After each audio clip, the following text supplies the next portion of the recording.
അപ്പോൾ തന്നെ മനസ്സിലാക്കാം അയാൾ ഒരു 30 വർഷം ജീവിക്കുകയാണെങ്കിൽ എത്ര പേർക്ക് അയാൾ പറഞ്ഞു. പിന്നെ അയാൾ മരിക്കുന്നത് എന്തുകൊണ്ട് എന്തായാലും TV പിടിച്ചിട്ട് ചുമച്ചിട്ട്. പക്ഷെ അതൊക്കെ അത് മനസ്സിലാക്കാൻ വേണ്ടിയിട്ട് നമ്മളൊരു അവയർനെസ് ക്ലാസ് എല്ലാ സൊസൈറ്റിയുടെ എല്ലാ ഭാഗങ്ങളിലുള്ള ആൾക്കാർക്കും ഒരു അവയർനെസ് ക്ലാസ് നമ്മൾ അറേഞ്ച് ചെയ്ത് കൊടുക്കുകയാണ്. അപ്പോൾ ഇന്നിപ്പോൾ മീഡിയ പേഴ്സൺസിനാണ്.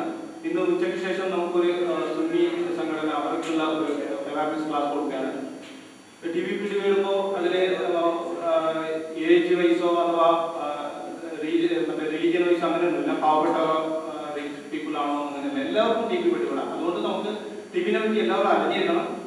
അപ്പോൾ അതിൻ്റെ ആമുഖമായിട്ട് 2 വാക്കുകൾ പറയാൻ വേണ്ടിയിട്ട് നമ്മുടെ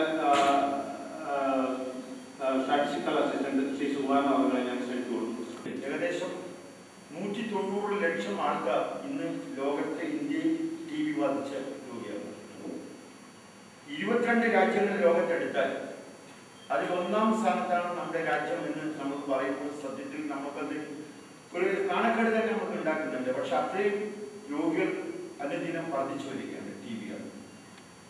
നമ്മുടെ കേരളത്തിലെ സ്ഥിതി അല്ലെങ്കിൽ നമ്മുടെ ഈ രാജ്യത്ത് ഈ രോഗം പിടിപെട്ട് മരിക്കുന്നവരുടെ കാര്യത്തിൽ പറഞ്ഞു ഓരോ 1.5 മിനിറ്റിലും ഓരോ രോഗി മരിച്ചുകൊണ്ടിരിക്കുകയാണ്. 3 മിനിറ്റ് കൂടുമ്പോൾ 2 രോഗി മരണപ്പെടുന്നു.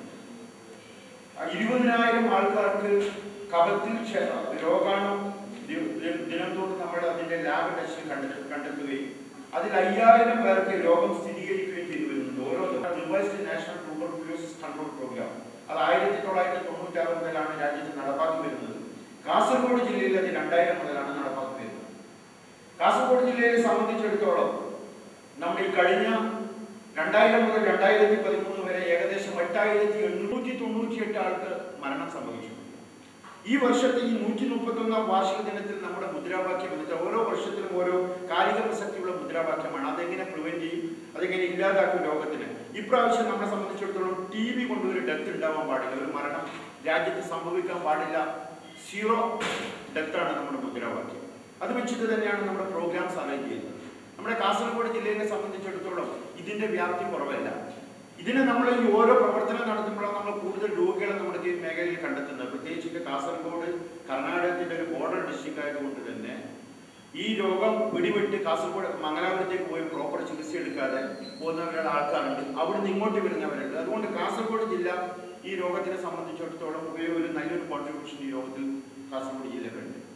പക്ഷെ നമ്മുടെ എഫക്റ്റീവായിട്ട് വർക്ക് കഴിഞ്ഞ 2-3 വർഷങ്ങളായി സാറുടെ നേതൃത്വത്തിൽ ഒട്ടനവധി ഇതേപോലെ ഇപ്പൊ നിങ്ങൾക്ക് ഇവിടെ വെച്ച പ്രോഗ്രാംസിന്റെ മാതിരി ഇതിനൊക്കെ ബോധവൽക്കരണം. കാരണം ഇത് വായുവിൽ കൂടി പകരുന്ന രോഗമാണ്. ആർക്കും പകരാം, സമ്പത്തുള്ളവനെയും പകരാം, പാവപ്പെട്ടവനെയും പകരാം. ഇതെല്ലാം ഉള്ളത് കൊണ്ട് തന്നെ ഇതിന്റെ സാധ്യത വളരെ കൂടുതലാണ്. നമ്മൾക്ക് അറിയുന്നില്ല നമ്മുടെ അടുത്തിരിക്കുന്ന ഒരു TB പേഷ്യന്റാണ്. അദ്ദേഹം ചുമക്കുമ്പോൾ ഒരു വായുവിൽ കൂടി നേരത്തെ നമ്മൾ സൂചിപ്പിച്ച പോലെ ഒരു വ്യക്തി ഒരു വർഷം 10 മുതൽ 15 പേർക്ക് വരെ രോഗം പകരുന്നു. അതൊരു വലിയൊരു ഇതാണ്. മറ്റൊരു രോഗത്തിനും ഇല്ലാത്ത ഒരു കാഠിന്യമാണ് നമ്മുടെ TBയെ സംബന്ധിച്ചിടത്തോളം നമ്മൾ ഈ വിഷയത്തിലുള്ളത്. നമ്മൾ അറിയപ്പെടാതെ നമ്മൾ കുറ്റം ചെയ്യാതെ തന്നെ നമ്മൾ രോഗം ക്ഷണിച്ചു വരുന്നത്. അതുകൊണ്ട് തന്നെ ഇതിന്റെ പ്രിവെൻഷൻ ആക്ടിവിറ്റീസ് ബോധവൽക്കരണം നമ്മൾ നന്നായി നടത്തിയില്ല എങ്കിൽ ഇതിന്റെ ഒരു ചിത്രം വളരെ ഭയാനകമാകുമെന്ന കാര്യത്തിൽ സംശയമില്ല. അതോടൊപ്പം തന്നെ നമ്മൾ ഇതിനുമായിട്ട് കോറിലേറ്റ് ചെയ്ത ഒരു രോഗമാണ് HIV. HIV-നെ സംബന്ധിച്ചിടത്തോളം ഈ രാജ്യത്ത് ഈ HIV ബാധിച്ചവർക്ക് പ്രതിരോധ ശേഷി കുറഞ്ഞു വരും. അവിടെ 10 HIV ബാധിതരെ സംബന്ധിച്ചിടത്തോളം അതിൽ 6 പേർക്ക് TB വരാനുള്ള സാധ്യതകൾ വളരെ കൂടുതലാണ്. നമ്മുടെ ആനുകാലിക പഠനങ്ങൾ ഇന്ത്യയിൽ നടത്തിയ 10 ജില്ലകളിൽ ഒരു പഠനം നടത്തിയിരുന്നു. TB HIV പ്രിവലൻസ് സ്റ്റഡി എന്നാണ് പഠനത്തിന്റെ പേര്. അത് ഒന്ന് കാസർഗോഡ് ജില്ലയായിരുന്നു. വളരെ ഭംഗിയായ പഠനം ഞങ്ങൾ പൂർത്തീകരിച്ചു. 800 ആൾക്കാരിൽ സാധാരണ ഈ രോഗം ഇല്ലവരല്ല ഇതുമായിട്ട് സംശയിക്കപ്പെടുന്നവർ നമ്മൾ 808 ആൾക്കാർക്ക് HIV കണ്ടെത്തി.